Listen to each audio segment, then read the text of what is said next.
There's something about Paul's defense of his ministry in Acts that is fascinating to me, partly because it is very Jewish, meaning his accusers were the Jewish leaders, and so Paul was giving a very Jewish defense.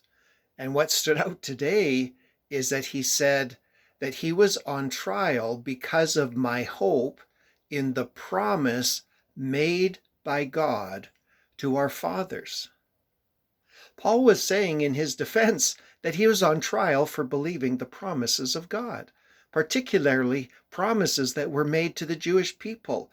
God had promised Abraham that he would have a son, and through his offspring would come a nation, and that nation, which we now call Israel, would become a light to the nations around them, a light to the Gentiles.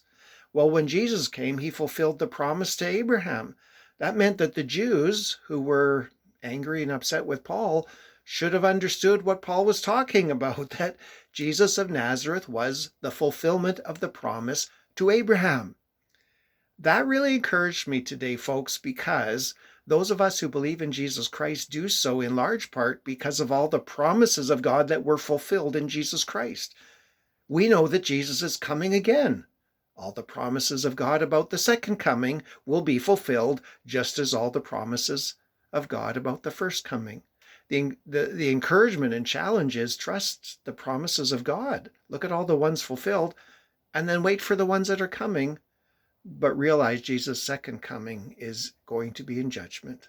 Now, how do you make your defense?